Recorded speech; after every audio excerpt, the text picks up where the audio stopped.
The Nevada desert is a lonely place at night. All you have for company are the humming power lines, the distant rumble of thunder, and the endless stretch of asphalt that disappears into the darkness. But then, a flicker of hope, or perhaps something else entirely, cuts through the gloom. A small buzzing neon sign. Restway Motel vacancy. For a weary traveler, it's a siren's call. You pull in, the gravel crunching under your tires, a sound that seems too loud in the suffocating silence. There's no one at the front desk, just a small, impersonal drop box. The key inside is cold to the touch. Room 313. As you walk towards the room, each step feels heavy. A single flickering light overhead casts long, dancing shadows that play tricks on your eyes. The wind whispers secrets you can't quite make out, and a far-off train horn sounds like a mournful cry. You slide the key into the lock. The door groans open, complaining as it reveals the room that will be your sanctuary for the night. Or so you think. The room is a time capsule, old, but clean enough. The wallpaper is faded, telling stories of countless travelers who have passed through. A clock on the wall ticks with an unnerving steadiness, each second echoing in the quiet space. An ancient television set sits silently in the corner, its screen a dark, empty void. You drop your bag onto the floral bedspread, the springs sighing under the weight. A quick glance around the room, a moment to take it all in. You catch your reflection in the dusty mirror on the wall, but something feels off. It's almost imperceptible, a fractional delay, like your own image is struggling to keep up with you. You blink, shake your head. Must be the exhaustion. It's been a long drive. The TV hums with a low static energy, even though it's unplugged. You don't notice, not yet. You're just looking for a place to rest your head, but curiosity is a funny thing. You slide open the drawer of the bedside table. Inside, nestled amongst dust and forgotten memories, is a single black and white photograph. It shows a happy couple, their arms around each other, smiling brightly. They're standing right outside this very motel, the Restway sign clear behind them. You flip it over. A date is scrawled on the back in faded ink. 1973, a lifetime ago. You frown, a strange feeling prickling the back of your neck. Shrugging it off, you place the photo back in the drawer and head to the bathroom to splash some water on your face. The camera, however, stays behind, its gaze fixed on the drawer you just closed. As you disappear from view, something impossible happens. In the photograph, the smiling couple's eyes slowly, unnaturally turn.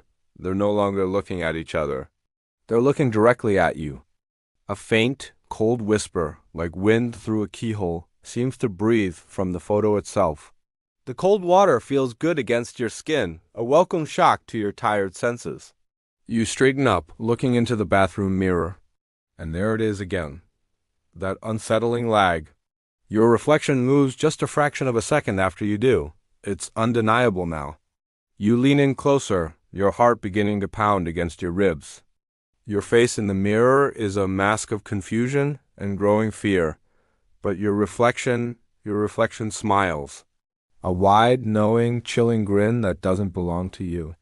The lights above you flicker violently, plunging the tiny room into a strobing nightmare of light and shadow. You whip around, expecting something to be standing behind you, but there's nothing. Just the empty room. The low hum from the television in the main room is growing louder now, the static building into an insistent, crackling roar. Suddenly, the television screen explodes with light and sound, turning on all by itself. It's not showing some late-night movie. It's a news broadcast, grainy and in black and white. The anchor speaks in a clipped, formal tone, reporting on a tragedy.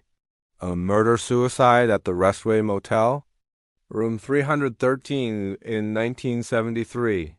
Your blood runs cold. This room. The screen glitches, and for a single, horrifying frame, the news anchor's eyes turn into pitch-black, empty voids. A wave of pure panic washes over you. You scramble for the wall socket, ripping the plug from its outlet. But the TV doesn't turn off.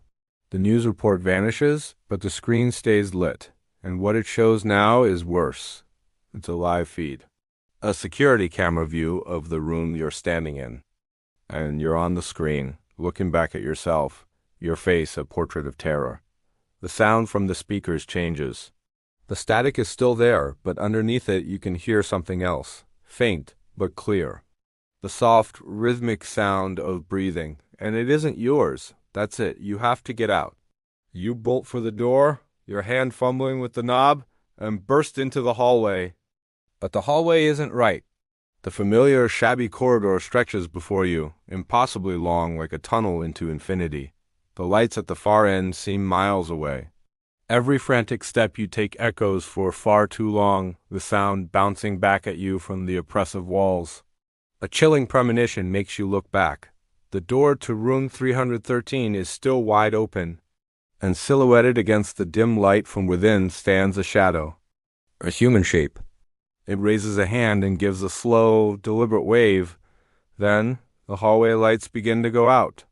One by one, starting from the far end, they extinguish, plunging the corridor into darkness that rushes towards you like a tidal wave.